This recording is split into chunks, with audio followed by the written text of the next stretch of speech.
ప్రభువైన యేసుక్రీస్తు నామంలో మీ అందరికీ కూడా నా హృదయపూర్వకమైన వందనాలు తెలియజేసుకుంటున్నాను. ఇప్పుడే ఒక మాట విని నేను చాలా సంతోషించాను.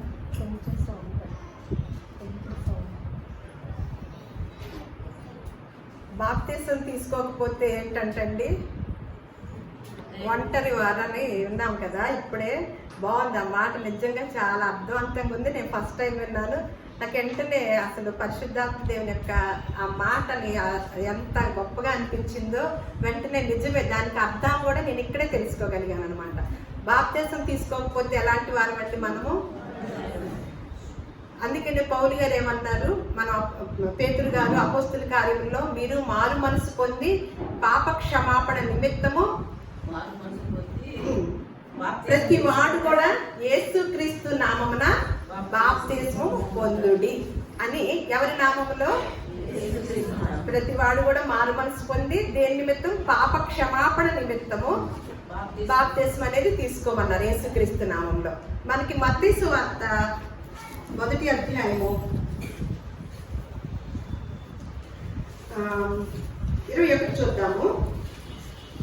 ఆమె ఒక కుమారుని కనును తన ప్రజలను వారి పాపముల నుండి ఆయనే రక్షించును గనుక ఆయనకు యేసు అను పేరు పెట్టబడును. యేసు అంటే మన తెలుగు అర్థం అని, తెలుగు భావం అని, అది తెలుగు అండి. తెలుగులో అర్థం ఏంటి? రక్షకుడు అంటే యేసు క్రీస్తు వారు. యేసు అంటే రక్షకుడు అని, క్రీస్తు అంటే అభిషిక్తుడని అని అర్థం కదా. అది దాని తర్వాత, ఇదిగో కన్యక గర్భవతి కుమారుని కలను ఆయనకు ఇమ్మానుయేలును పేరు పెట్టబడు. ఇమ్మానుయేలు పేరునికి భాషాంతరము దేవుడు మనకు తోడని అర్థం అన్నమాట. యేసు అంటే అర్థం ఏంటి? రక్షకుడు. ఇమ్మానుయేలు అని అంటే అర్థం ఏంటి? దేవుడు మనకు తోడు. మరి ఆ దేవుడు మనకి, మనం ఒంటరిగా ఉన్నప్పుడు తోడుగా రావాలంటే మనము ఎవరి నామములో బాప్తిసం తీసుకోవాలండి? మారు మనసు పొంది పాప క్షమాపణ నిమిత్తము యేసుక్రీస్తు నామములో మనము బాప్తిసం పొందుకున్నప్పుడు మనం ఒంటరి వారం అవుతామా? రక్షకుడుగా ఉన్న ఆయన మనకి రక్షణ వలయాన్ని ఇచ్చి, అలాగే దేవుడు మనకి తోడనే గొప్ప దేవుడు మనకు తోడుగా ఉంటున్నాడని లేఖనాలు ఇలా సెలవిస్తున్నాయి అన్నమాట.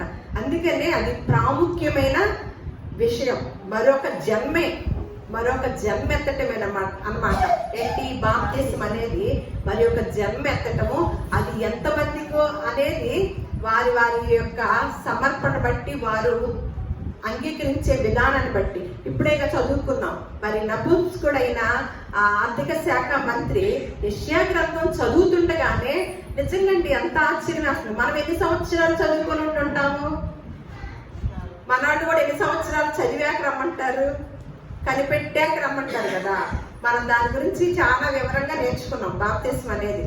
మరి యెషయా గ్రంథం చదువుతుండగానే తనకి అర్థం అవ్వలేదంట. వెంటనే అర్థం ఎవరు చెప్తారన్నప్పుడు ఫిలిప్పు మరి దేవుని యొక్క ఆత్మతో అక్కడికి వెళ్ళి ఆ యొక్క అర్థాన్ని తెలియచేయగానే వెంటనే ఫిలిప్పు అడిగాడా, నపుంసకుడు అడిగాడా బాప్తిస్మం ఏమని? దారిలోని నీళ్లుండేసరికి ఏమంటున్నాడు? మీకు ఏమైనా అభ్యంతరమా? నేనైతే యేసుని రక్షకుడిగా అంగీకరిస్తున్నాను అని బాప్తిస్మం పొందాను.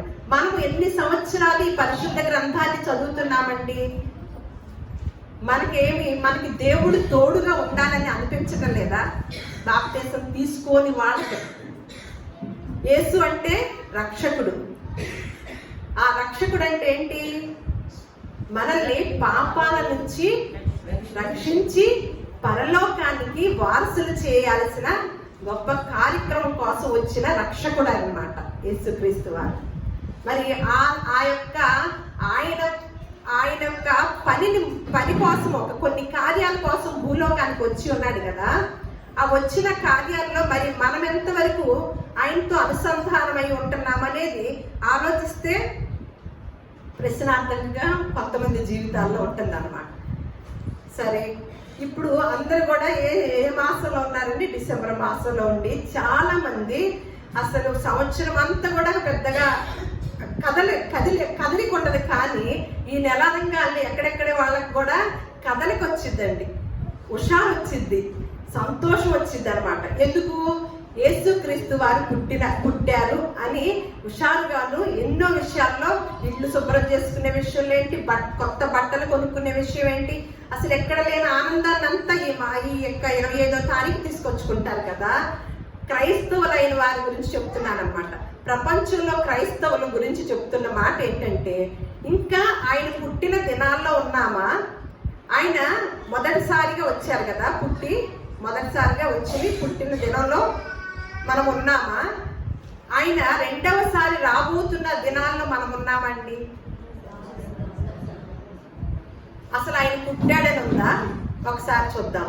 గలతీయులకు రాసిన పత్రిక 4వ అధ్యాయము 4వ వచనములో, కాలము సంపూర్ణమైనప్పుడు దేవుడు తన కుమారుని పంపెను. మరి ఎందుకు పంపారు? ఆయన పంపిన యొక్క పరమార్థం ఏంటి? ఈ క్రైస్తవులు తెలుసుకోగలిగారండి. కాలము సంపూర్ణమైనప్పుడు, తగిన కాలం ఉంటుంది కదా, అందుకని మనకు లేఖనాలు చెప్తున్నాయి అనమాట. మనం ఎన్నో మార్లు మనకు వచ్చిన సమస్యలు బట్టి బాధపడుతూ ఉంటాం. కానీ ప్రతి దానికి కూడా ఏముంది? తగిన సమయం ఉంది. తగిన కాలం అందు మిమ్మల్ని హెచ్చించినట్లు ఆయన చేతుల క్రింద, ఆయన బలిష్టమైన చేతుల క్రింద దీన మనస్కులై ఉండాలని చెప్తూ ఉంటుంది లేఖనాలు. మరి కాలము సంపూర్ణమైనప్పుడు, ఎప్పుడైతే రావాలని ఎప్పుడైతే పంపించాలి తన కుమారుని అనుకున్నారో అప్పుడు పంపించారంట ఈ లోకానికి. ఆయన పుట్టినైనా పంపినాయన ఎందుకు వచ్చారనేది, ఆ పరమార్థాన్ని ఎంతమంది గ్రహించామండి? ఎంతమంది గ్రహించాము? ఏ ఇదిలో ఉంటున్నాము? ఆయన వచ్చి ఏం చెప్తూ వచ్చాడండి? ఆయన వచ్చిన దానికి కూడా కారణం ఏంటో చెప్పండి ఒకసారి. ఎందుకు వచ్చాడు? మనందరూ పుట్టినరోజు జరిపించుకోవాలనా? ఇది ఒక వింత. ఏంటంటే ఒక వింత, పుట్టినరోజు మన బిడ్డకి జరిపిస్తూ ఉంటాం కదా. జరిపించేటప్పుడు మన బిడ్డని అడిగి కేక్ తీసుకొస్తామా? మన బిడ్డకి బట్టలు, కొత్త బట్టలు కొని పెడతాం కదా. మన బిడ్డకి పుట్టినరోజు అయితే ఏ బిడ్డ పుట్టినరోజో ఆ బిడ్డకి, లేకపోతే ఏ వ్యక్తికి పుట్టినరోజో ఆ వ్యక్తికి బట్టలు కొంటాము, కేక్ తీసుకొస్తాము. ఆ వ్యక్తిని, ఆ బిడ్డని సంతోషంగా ఉండేటట్లుగా ఆ పుట్టినరోజు సందర్భాన్ని మనం చాలా వేడుకగా చేసుకుంటాం. అందులో చేసేటప్పుడు ఎవరు సంతోషిస్తారు? పుట్టినరోజు జరుపుకుంటున్న వ్యక్తి లేకపోతే జరుపుకుంటున్న వారా? పుట్టినరోజు జరుపుకుంటున్న వ్యక్తి కూడా ఏం చేస్తారు? సంతోషిస్తారా? ఆ పిల్లల్ని సంతోష పెడతానికి చిన్నపిల్లలు పుట్టినరోజు, సరే అది ఆలోచిద్దాం. చిన్నపిల్లలకి ఇప్పుడు భావన ఉంది, పుట్టినరోజు, తనకి కొత్త బట్టలు తెస్తే బాగుంటుందా? వాళ్ళ అమ్మ తెచ్చుకొని వేసుకుంటే బాగుంటుందా? తనది పుట్టినరోజు, తనకి కేక్ కట్ చేసి ఇస్తే బాగుంటుందా? ఆవిడ శుభ్రంగా ఆవిడే కేక్ తినేస్తే బాగుంటుందా తెచ్చుకొని? ఒకరింత ఆలోచించండి, పరమార్థం తెలుస్తుంది. మరి ఇప్పుడు మనం చేస్తుంది ఏంటి? యేసుక్రీస్తు వారిని సంతోష పెడుతున్నామా? కేక్ కట్ చేసి మనం తింటున్నామా? మనం సంతోషపడుతున్నామా? భావనకు కోరిక ఉంటుంది, మంచి డ్రెస్ కొనుక్కోవాలని, ఆమె చెప్పిన కేకే తెప్పించాలని వాళ్ళ అమ్మా నాన్న అని ఉంటది. మనం ఏం చేస్తున్నాము? మనం సేవించే రక్షకుడికి కూడా ఒక ఆలోచన, ఒక ఆశ ఉంటది. మనం ఏం చేయాలో, ఆయన ఎలా సంతోష పెట్టాలో అని ఆయన చాలా ఆలోచన కలిగి ఉంటాడు. ఎప్పుడైనా ఆయన మనసును ఎదిగామండి, అమ్మో కేక్ తెచ్చి మనం తింటున్నాం కదా, మనం సంతోషపడుతున్నాంగా, అసలు యేసుక్రీస్తు వారి మనసులో ఏముందో, ఆయన ఎలా సంతోషపడాలో, ఎలా సంతోష పెట్టాలో అని ఆలోచనలో ఉంటున్నామా? అసలు ఆయన వచ్చిన దానికి కూడా కారణం ఏంటి? ఒకసారి లేఖనాలనే చూద్దాము. ఒకసారి చూడండి,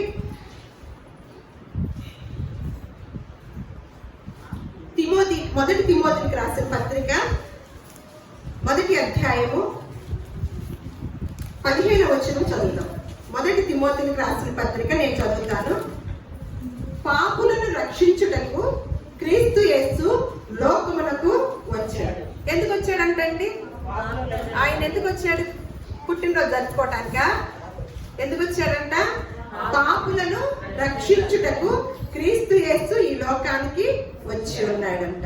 మళ్ళా 1 యోహాను పత్రిక 4వ అధ్యాయము 10వ వచనం. అసలు యేసుక్రీస్తు వారు ఎందుకు వచ్చారో అనేది లేఖనాలను బట్టి మనం తెలుసుకుందాం.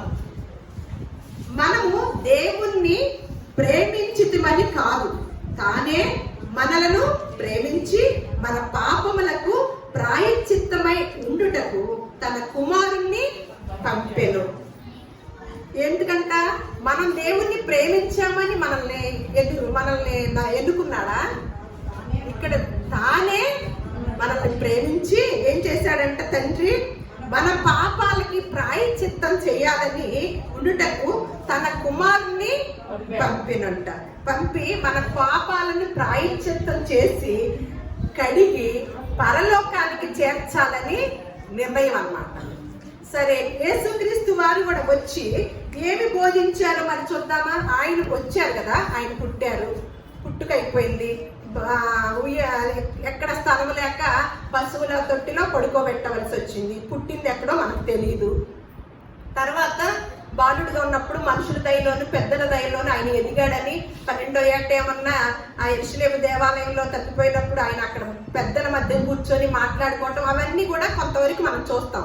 తర్వాత తను బాప్తిసం, యేసుక్రీస్తు వారు బాప్తిసం ఇచ్చి యోహాను ద్వారా బాప్తిసం పొందాక వెంటనే ఒక పావుర స్వరపుడేగా మనం మాట్లాడుకున్నాం, ఈయన నా ప్రియ కుమారుడు, ఈయన యందు నేను ఆనందించుచున్నానని ఒక శబ్దము తండ్రి దగ్గర నుంచి వచ్చిందనమాట.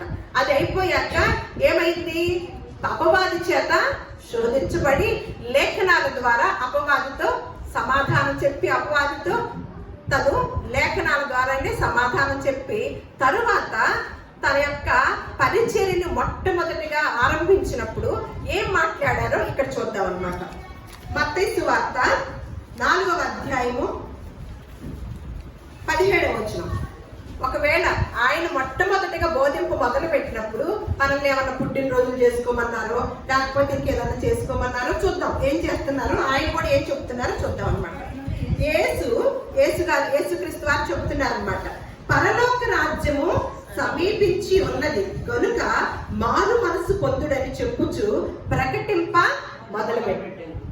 మొట్టమొదటి ప్రసంగం అండి. ఏమని అంటున్నారు? స్వస్థతల గురించి చెప్తున్నాడా? మీ కుటుంబాల్లో సమస్యలకు విడుదల దయచేస్తాను నా సన్నిధానానికి వస్తే అని చెప్తున్నాడా? మీకు బోల్డ్ కార్యాలు జరిగిస్తాను అని చెప్తున్నాడా? ఏమంటున్నాడండి? మొట్టమొదట తండ్రి కూడా ఎందుకు పంపించాడంట భూలోకానికి? తన కుమారుని మన పాపాలకి ప్రాయశ్చిత్తం చేయటానికే పంపించాడంట. మనం ఏ కోణంలో యేసుక్రీస్తు వారిని చూస్తున్నామండి? మనం నమ్మిన నాటి నుండి ఇప్పటి వరకు కూడా తండ్రి ఒక ఆలోచన కలిగి కుమారుడిని పంపించినప్పుడు కుమారుడు సిద్ధపడి తండ్రి ఆలోచనకి తల వంచి తను వెళ్ళాక తను శిలువ మరణం కూడా పొందాలని ముందుగానే ఇప్పుడు రాస్తారు కదా సినిమాలో, స్క్రిప్ట్ రాయటం అంటారు కదా, అదంతా రాసేసి మరి యేసుక్రీస్తు వారిని పంపించినప్పుడు అందుకు ఇష్టపడి సిద్ధపడి వచ్చారా యేసుక్రీస్తు వారు? కొరడాలతో కొడతారు, సిలువ మరణం ఎక్కాలి, నువ్వు సిలువలో మరణించాలి, నీకు ముళ్ళ కిరీటం పెడతారు, నువ్వు చాలా ఇబ్బందులు పడతావు, ఇవన్నీ కూడా రెడీ చేసి తండ్రి ఇంత కష్టాన్ని కూడా యేసుక్రీస్తు వారికి పెట్టి ఎందుకు పంపించారంట? మన పాపాలకి ప్రాయశ్చిత్తం కలగ చేయడానికి, మనల్ని మన పాపాలని కడిగి ఆ పరలోక రాజ్యానికి మనల్ని నడిపించాలని ఒక ఉద్దేశంతో, మెయిన్ అదే ఉద్దేశం అన్నమాట. ఆ ఉద్దేశంతోనే పంపించాడు. కాబట్టే తండ్రి కుమారుడు విధేయుడై మొట్టమొదటిగా ప్రకటింప మొదలు పెట్టాడు అని మనం బోధ వింటున్నాం. ఏం బోధ? పరలోక రాజ్యము సమీపించి ఉన్నది గనుక. ఇది తప్ప ఇంకొక మాట విన్నామండి ఇక్కడ, మారు మనసు పొందినని చెప్పి.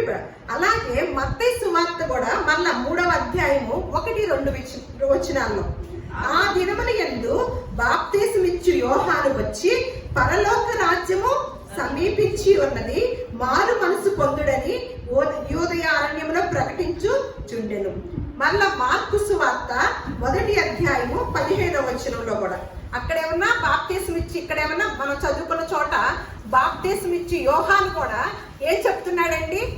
పరలోక రాజ్యము ఎక్కడ సమీపం అంటే ఎక్కడ? అమెరికానా? మనకి అమెరికా అంత దూరమా? ఎంత దూరం ఉంటుంది? సమీపం అని భాష అర్థమైంది కదా, భావం. ఇక్కడ నుంచి ఇండియా నుంచి అమెరికా అంత దూరమా? పరలోక రాజ్యం ఎలా ఉందంటండి? సమీపముగా ఉందని యేసుక్రీస్తు వారి కన్నా ముందుగా కూడా బాప్తిసం ఇచ్చు యోహాను చెప్తున్నారు అనమాట. సరే, మనం ముందేమో ఒకటి చదువుకున్నాం, యేసుక్రీస్తు వారు చెప్పింది. ఇప్పుడు కూడా మళ్ళా యేసుక్రీస్తు వారు చెప్తున్నది చదువుకుంటున్నాం అనమాట. ఇక్కడ ఏంటి? 1వ అధ్యాయము 15వ వచనము, మార్కు సువార్త. యేసు కాలము సంపూర్ణమై ఉన్నది. ఏమంటున్నాడు? కాలం ఏమైపోయింది? కొంచెం ఉంది అంటున్నాడా? సంపూర్ణమై ఉన్నది. దేవుని రాజ్యము సమీపించి ఉన్నది. అందుకని ఏం చేయాలంట? కేకులు కట్ చేసుకొని జాగ్రత్తగా డాన్సులు పెట్టుకొని చక్కగా ఎంజాయ్ చేయండి అన్నాడా? ఏమంటున్నాడు? మీరు జాగ్రత్తగా గమనించుతూ ఉండండి. మీరు చదవటానికి ప్రయత్నం చేయొద్దు, నేను చదువుతాను. మీరు వినటానికి, లేఖనాలను చూడటానికి. అందరూ పరిశుద్ధ గ్రంథం అనేది తెచ్చుకోవాలి. ఆ గ్రంథంలో చూస్తే తప్ప ఫోనుల్లో చూస్తే అస్సలు అర్థం అవుతుంది. ఎప్పుడు మనం గ్రంథాన్ని పరిశీలించి చదవాలి. అంటే మనము ప్రార్థనకు వచ్చేటప్పుడు పరిశుద్ధ గ్రంథాన్ని తెచ్చుకుంటే మనం లేఖనాలు ఎక్కడెక్కడ ఏది రాయించి ఉంచారో అవగాహన కలిగి ఉంటాం అనమాట. ఇక్కడ ఏమంటున్నారు? మారు మనసు పొంది, ఇక్కడ మీరు గమనించమని చెప్తున్నారు. సువార్తను నమ్ముడని చెప్పుచు, ఏమి నమ్మాలంట?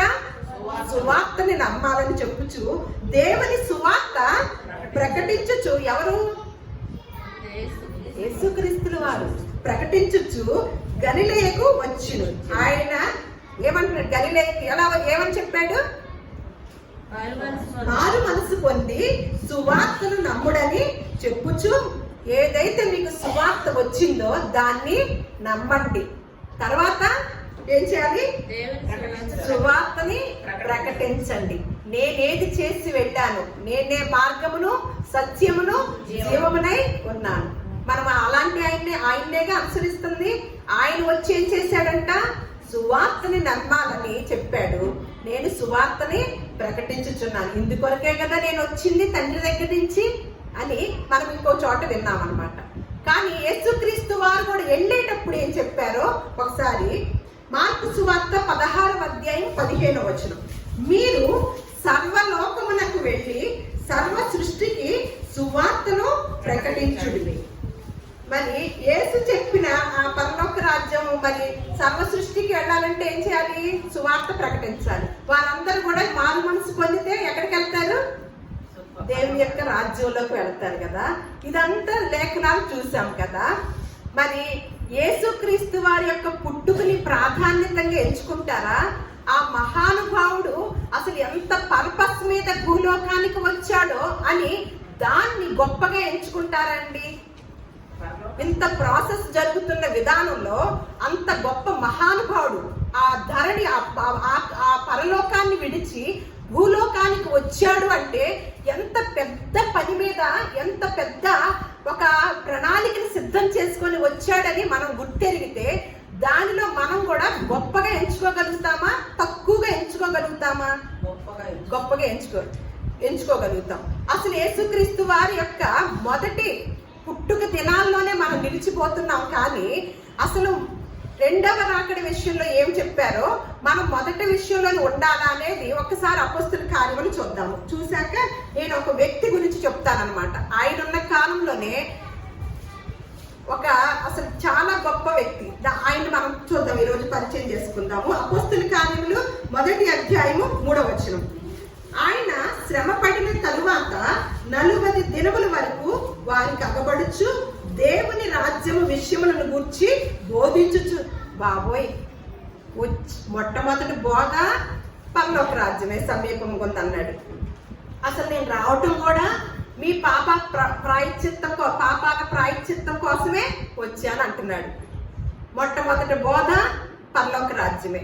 సరే, శిలువ మరణం పొంది పునరుద్ధానుడై తిరిగి లేచి 40 దినాలు శిష్యులకు కనిపించినప్పుడు కూడా ఏం బోధ చేస్తున్నాడండి? వారికి 40 దినముల వరకు వారికి కనపడుతూ దేవుని రాజ్యం విషయముల గురించి బోధించుచు అనేక ప్రమాణములను చూపించి వారికి తన్ను తాను సజీవునిగా కనపరుచుకున్నాడు. ఈ మాటలు చెప్పి వారు చూచుచుండగా ఆయన ఆరోహణమాయను. ఆయన వెళ్ళుచుండగా వారు ఆకాశం వైపు తేరి చూచుచుండిరి. ఇదిగో తెల్లని వస్త్రములు ధరించుకొనిన 2 మనుషులు వారి యొద్ద నిలిచి, గలిలయ మనుష్యులారా, మీరెందుకు నిలిచి ఆకాశం వైపు చూచుచున్నారు?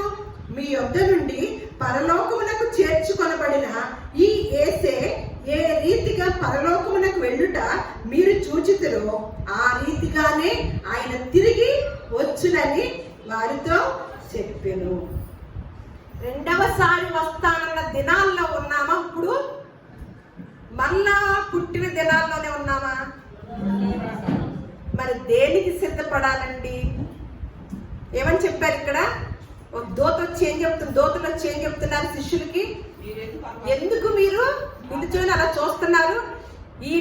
ఈ యేసు ఏ విధముగా ఆకాశం పైకి వెళ్ళిపోయి ఉన్నాడో ఆ విధముగానే ఏం చేస్తున్నాడంట?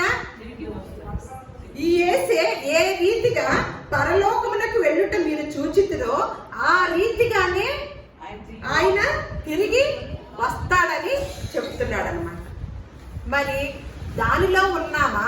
ఇంకా ఉయ్యాలేసి బాలుడుగా ఉండి ఇంకేదైనా చేస్తూ ఇంకా పుట్టుక దినాలనే సంబరాలుగా చేసుకుంటున్నామా అండి?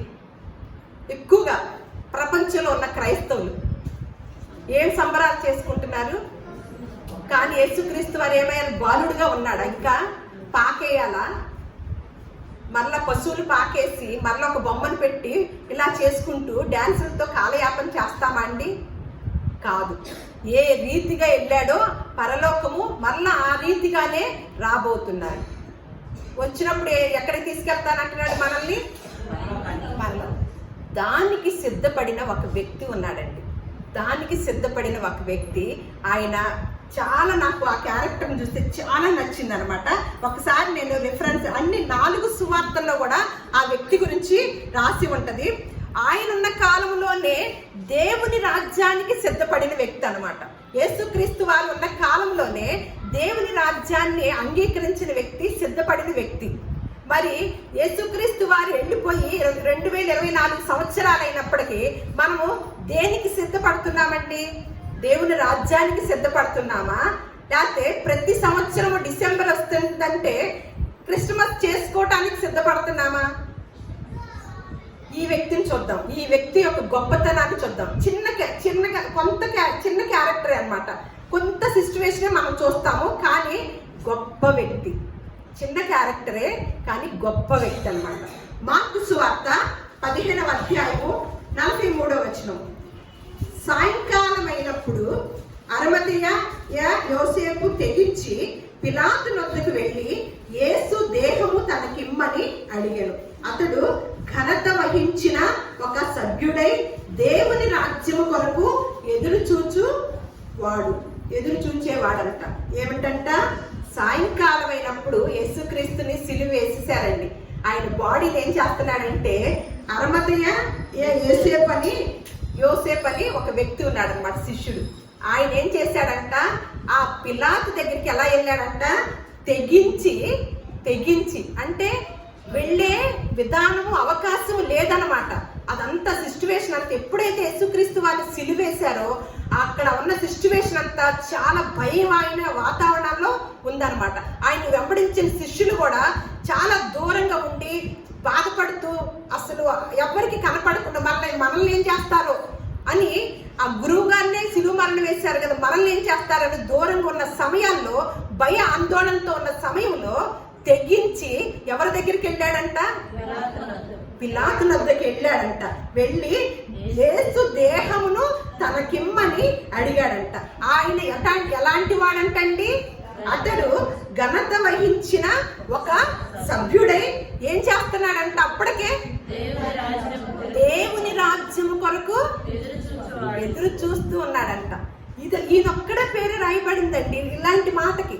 అసలు నాకు ఎంత నచ్చిందంటే ఈ క్యారెక్టర్. మనం స్టడీ చేస్తుంటే నిజంగా ఎంత గొప్ప మాదిరిని మాకు చూపించావయ్యా, మాకెంత కళ్ళు తెరిచేటట్టుగా ఈ లేఖనాలను చూపించావయ్యా అని నేను ప్రార్థన చేసుకున్నా. మళ్ళీ యోహాను సువార్తలో కూడా 4 సువార్తలో కూడా మనం చూస్తాం అనమాట. 19వ అధ్యాయము 38వ వచనం. అటు తర్వాత యూదుల భయము వలన రహస్యముగా యేసు శిష్యుడైన అరిమతయ యోసేపు తాను యేసు దేహమును తీసుకొని పోవుటకు పిలాతు వద్ద సెలవడిగెను. పిలాతు సెలవిచ్చును గనక అతడు వచ్చి యేసు దేహమును తీసుకొని పోయిను. ఏం చేస్తున్నాడంటండి ఇక్కడ కూడా చూడండి, ఏంటంట ఎవరి భయం అంటండి? యేసు క్రీస్తు వారి యొక్క రాకడ కొరకు, రాకడ మొదటి ఆయన పుట్టుక, ఆయన వచ్చే మొదటి రాకడ కొరకు ఎన్నో ప్రవచనాలు, ఎంతో మంది ప్రవచించిన వారు, ఎంతో మంది నీతిమంతులు ఎదురు చూచిన వారు ఉన్నారన్నమాట. కానీ ఎంతో మందికి ఆయన కనబడిన వాడుగా ఉన్నాడు ఆ దినాల్లో. కానీ ఆయన యొక్క జనాంగంలోని యూదులే ఏం చేశారు? ఆయన వచ్చినప్పటికి కూడా ఆయన్ని ఎంతో ఇబ్బంది పెట్టినట్లుగా మనం పరిశుద్ధ గ్రంథం చూస్తున్నాం. ఇప్పుడు కూడా ఎవరి భయం వల్ల అంటండి? ఆ యూదుల భయం వల్లంట రహస్యముగా అడగాల్సి వస్తుంది ఈ యోసేపుకి. ఏంటి? ఆయన యొక్క ఆ దేహాన్ని ఏమంటున్నాడు? రహస్యముగా యేసు శిష్యుడైన అరిమతయ యోసేపు తాను యేసు దేహమును తీసుకొని పోవుటకు పిలాతు వద్ద సెలవడి. అతడు ఇచ్చాడు కనుక అతడు వచ్చి యేసు దేహమును తీసుకొని. ఒక్కొక్క సువార్తలో ఒక్కొక్క విషయాన్ని రాశాడండి. ఎక్కడ అసలు మిస్ అవ్వకుండా అతని గురించి ఒక వ్యక్తి రాసిన, ఒక లోకా గారు రాసింది ఇంకొక ఆయన రాయన, ఇంకొక ఆయన రాసింది ఇంకొక ఆయన రాయకుండా భలే అన్ని విషయాలు కూడా రాయటం జరిగింది. అందుకే నేను మీకు 4 సువార్తలు కూడా చదివి వినిపిస్తున్నాను. మళ్ళీ మత్తయి సువార్త 27వ అధ్యాయము 57వ వచనం. యేసు శిష్యుడిగా ఉన్న అరిమతయ యోసేపు అను ఒక ధనవంతుడు సాయంకాలమైనప్పుడు వచ్చి పిలాతు వద్దకు వెళ్ళి యేసు దేహమును తనకిమ్మని అడుగుగా పిలాతు దాన్ని అతనికి అప్పగింప ఆజ్ఞాపించును. యోసేపు ఆ దేహమును తీసుకొని శుభ్రమైన నారబట్టతో చుట్టి తాను రాతితో తొలిపించుకొని క్రొత్త సమాధిలో దానిని ఉంచి సమాధి ద్వారముల పెద్ద రాయి పొల్లించి వెళ్ళిపోయింది. ఇక్కడ ఏం చూస్తున్నామండి? ఇక్కడ ఏమన్నా ఫస్ట్ దాంట్లో మనం చదువుకున్న దాంట్లో ఏమన్నా ఒక సభ్యుడై, యూదుల్లో ఒక సభ్యుడై ఉన్నవాడు అని చూస్తాము. రెండోసారి చదువుకున్న దానిలోనేమన్నా భయం వల్ల, అంటే యూదుల భయం వల్ల కూడా ఆయన రహస్యముగా వెళ్ళి ఆ దేహాన్ని తీసుకొచ్చినట్లు చూస్తాం. ఇప్పుడు 3వ చోట ఏమన్నా ఒక ధనవంతుడని చూస్తున్నాం అనమాట. అరిమతయ యోసేపు ఎలాంటి వాడంట? ధనవంతుడై ఉన్నవాడంట. ధనవంతుడు కాబట్టే ఏం చేశాడని ఇక్కడ చూస్తున్నామంటే తన కోసము ఒక సమాధిని ఏర్పాటు చేసుకున్నాడంటే. ఆశ్చర్యం వేస్తుందా? ఎవరైనా చనిపోయినప్పుడు బాక్స్ పెడతారు కదా మనకి క్రైస్తవులకి, ఆ బాక్స్ ముందుగా కొనుక్కొచ్చుకొని ఇంట్లో పక్కన పెట్టుకుంటామా? చూస్తా కూర్చుంటామా? ఒకంత ఆలోచన చేయండి బాబు. బాక్స్ చూస్తేనే భయవేస్తుంది, ఎప్పుడు బాక్స్లోకి వెళ్ళిపోతాం. ఇదంతా పొద్దున్నే లేచిన దగ్గర నుంచి బాక్స్ చూడటం ఏంటి, మనకి ఎప్పుడు వచ్చిందో మనకే తెలియదు, వద్దులే అనుకుంటామా? ముందుగా బాక్స్ తెచ్చుకొని పెట్టుకుంటామా? ఏ రాజు,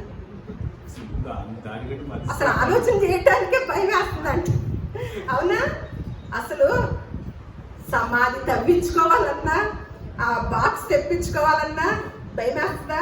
బాక్స్ తెప్పించుకోవడం ఒక ఎత్తు, అది ఇంట్లో పెట్టుకోవడం. చూడండి ఈయన ఏం చేస్తున్నాడు? ఎందుకంటే యేసుక్రీస్తు వారి రాకడ పరమార్థం ఎరిగిన అరిమతయ యోసేపు అన్నమాట. ఆ పరమార్థం ఎరిగిన వాళ్ళు ఎలా ఉంటారంటే దేవుని రాజ్యం కొరకే ఎదురు చూస్తూ ఉంటారు, కానీ లోక రాజ్యాల కొరకు ఎదురు చూడరండి. లోకం కోసం ఎవరు ఎదురు చూడరండి.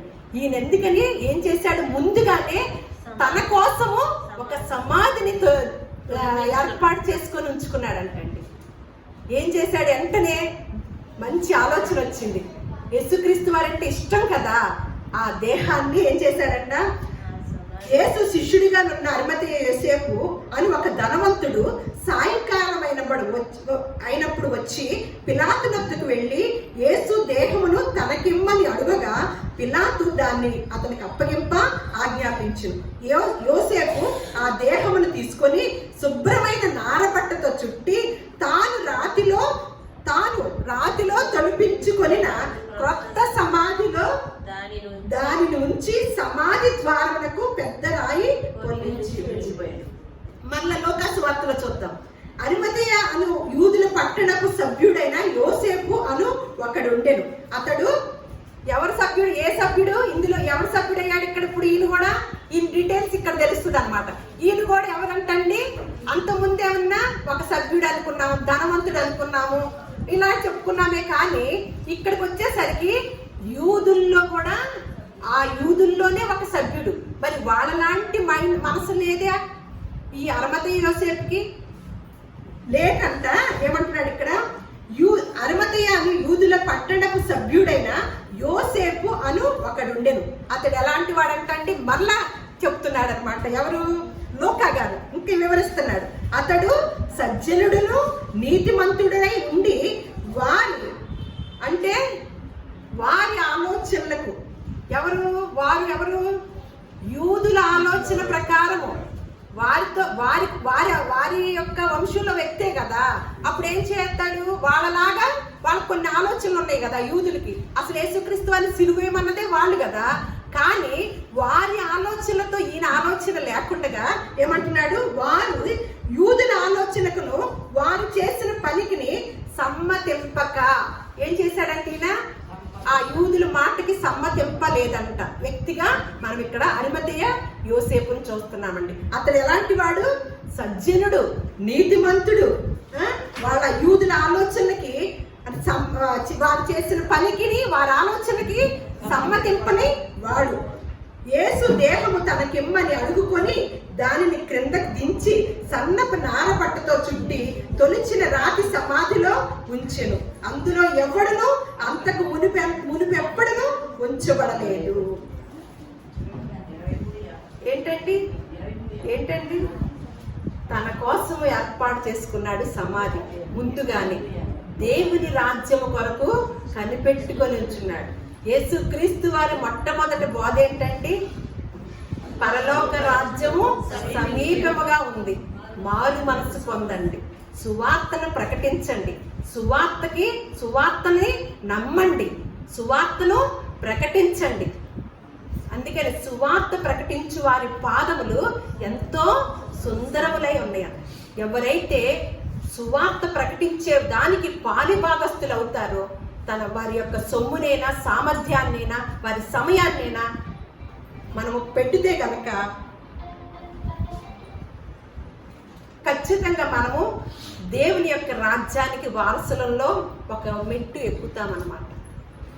ఒక మెట్టు ఎక్కే వారం. ఎందుకంటే యేసుక్రీస్తు వారు చెప్పిన మాటను బట్టి. మరి ఆయన రాకడ సమయంలో ఉన్నాము. ఇప్పుడు ఎక్కడున్నాము? ఈ లేఖనాలన్నీ చూసినప్పుడు యేసుక్రీస్తు వారి యొక్క మొదటి రాకడికి కొంతమంది ఎదురు చూశారు. అందులో సమరయ స్త్రీ కూడా ఉంది. ఇదిగో మెస్సయ్య వస్తాడని మా పూర్వీకులు చెప్తున్నారు, ఆయన కోసం చూస్తున్నానని.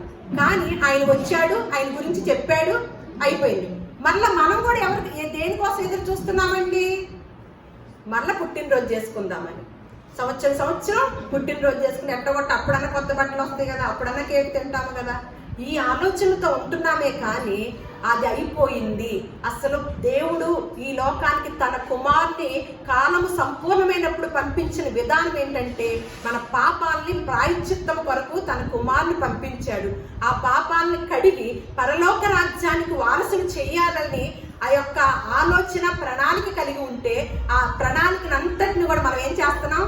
మన ఇష్టారాజ్యంగా చేస్తున్నాం. మరి అరిమతయి యోసేపు యేసుక్రీస్తు వారి ఉన్న దినాల్లోనే శిష్యులు చాలా మంది, మళ్ళీ 11 మంది శిష్యులు కూడా ఉన్నారు కదా. మరి వాళ్ళ గురించి ఎక్కడ రాయలా. కానీ ఈయన ఏం చేస్తున్నాడు? యూదుల్లో ఒక వంటి వాడైనప్పటికీ, యూదుల్లో సభ్యుడైనప్పటికీ కూడా వారి మాటకి, వారి ఆలోచనకి సమ్మతింపకుండా దేవుని రాజ్యము కొరకు కనిపెట్టుకున్నవాడై ఉన్నాడంటే. ఎందుకు?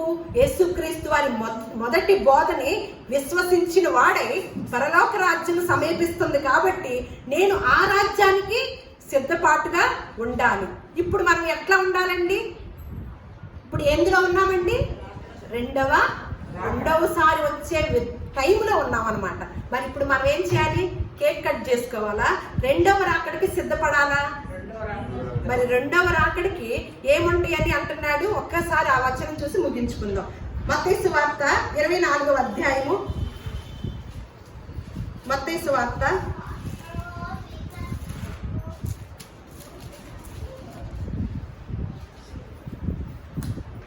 24 4:3 నుంచి చదువుతున్నాను. ఆయన ఒలీవ కొండ మీద కూర్చుండినప్పుడు శిష్యులు ఆయన వద్దకు ఏకాంతముగా వచ్చి, ఇవి ఎప్పుడు జరుగును? నీ రాకడకును ఈ యుగ సమాప్తికి సూచనలేవి మాతో చెప్పమనగా, యేసు వారితో ఇట్లని, ఎవడను మిమ్మును మోసపరచుకుండగా చూసుకో. మొట్టమొదటగా మనం మోసపడుతున్నాం తెలుసా అండి. ఇంకా క్రిస్మస్ అని ఆ గంతులతోనూ ఆ యొక్క విధానంలోనూ బాలుడుగానే యేసుక్రీస్తుని చూస్తూ మనం ఏమైపోతున్నాము? అందుకని మొట్టమొదటిగా ఏమంటున్నాడు? రెండవ రాకడికి సూచనలు అంటే ఏంటంట? ముందు మిమ్మల్ని మీరు మోసపోకుండా చూసుకోండి అని చెప్తూ, నా పేరట వచ్చి నేనే క్రీస్తుని అని అనేకులంట క్రీస్తుని చెప్పి పలువురిని మరియు మీరు యుద్ధములను గూర్చి యుద్ధ సమాచారమును గూర్చి వినబోదురు. మీరు కలవరపడకుండా చూచుకొనండి. ఇవి జరగవలసి ఉన్నవి కానీ అంతము వెంటనే రాదు. జనం మీదకి జనమును, రాజ్యం మీదకి రాజ్యమును లేచును. అక్కడక్కడ కరువులను, భూకంపములను కలుగును. ఇవన్నీ వేదనలకు ప్రారంభము. అప్పుడు జనులు మిమ్మల్ని శ్రమల పాలు చేసి చంపెదరు. మీరు నా నామము నిమిత్తము సకల జనముల చేత ద్వేషింపబడదురు. అనేకులు అభ్యంతరపడి ఒకరినొకడు అప్పగించి ఒకరినొకడు ద్వేషింతురు. అనేకులైన అబద్ధ ప్రవక్తలు వచ్చి పలువురిని మోసపరచురు. అక్రమము విస్తరించుడి చేత అనేకుల ప్రేమ అంతము వరకు సహించువాడెవడో వాడే రక్షింపబడు. మరియు ఈ రాజ్య సువార్త సకల జనులకు సాక్షార్థమై లోకమంతటను ప్రకటింపబడును. అటు తర్వాత ఇవన్నీ వినపడుతున్నాయా సూచనలు? మరి సూచనలు అన్ని వినపడేటప్పుడు ఏం చేయాలండి? పుట్టినరోజుకి సిద్ధపడాలా? రెండవ రాకడి కొరకు సిద్ధపడాలండి. మనము సువార్త ప్రకటించాలని చెప్పి వెళ్ళాడనమాట. సువార్త నమ్ముండి సువార్తని ప్రకటించండి అని యేసుక్రీస్తు వారి బోధించి మొట్టమొదట బోధ చేసి, అందుకని మార్కు సువార్తలో సర్వలోకమునికి వెళ్ళి సర్వ సృష్టికి సువార్తను ప్రకటించింది. నమ్మిన వారు రక్షించబడతారు, నమ్మని వారు శిక్ష విధించబడతారు. అటువంటి మాటలు చెప్పి వెళ్ళిన మాదిరికరమైన నేనే మార్గమును సత్యమును జీవమునై ఉన్న దేవుణ్ణి మనం సేవించుతున్నప్పుడు, మనకి మాదిరిగా అరిమతయ యోసేపు కనపడుతున్నప్పుడు, ఆ పాఠం మనం నేర్చుకున్నాం కాబట్టి, లేఖనాలు చదివాం కాబట్టి, మనము కూడా దేని కొరకు కనిపెట్టుకొని ఉండాలండి? ఈ దినాల్లో దేవుని రాజ్యం కొరకు కనిపెట్టుకునే సమయం. కాలము కొంచెమే ఉన్నది, రాబోవాడు త్వరగా రాయించుకున్నాడు. అసలు ఎక్కడున్నాడంట? తలుపు దగ్గరే ఉన్నాడంట. మనం ఎప్పుడు తలుపు తీస్తే అన్ని తలుపులు ఎవరు తీయలేదట్టుకుంటారు అందుకని. కానీ ఆ పరిస్థితిలో ఉండకుండా మనము ఏ సమయంలో అయినా ఎప్పుడు వచ్చినా రెడీగా ఉన్నాను ప్రభువా, నేను సిద్ధంగా ఉన్నాను ప్రభువా, ఏ డోకా లేదు, అన్ని సర్దుకున్నాను ప్రభువా అని ఎవరైతే ధీమాగా ధైర్యంగా ఉండగలుగుతారో వారికి దేవుడు తోడుగా ఉండి ఆయనతో పాటు కూర్చోబెట్టుకోవటానికి దేవుడు తీసుకెళ్తాడనమాట. దేవుడి మాటలు మన హృదయాల్లో ఫలింపచేయుగాక. దేవుడి మిమ్మల్ని అందరినీ కూడా అటువంటి దేవుని రాజ్యం కొరకు కనిపెట్టే గొప్ప ఆత్మలో ఆత్మీయంగా బలపడే గొప్ప జ్ఞాన వివేకములను మనందరికీ కూడా దేవుడు అనుగ్రహించునుగాక. ఆమేన్.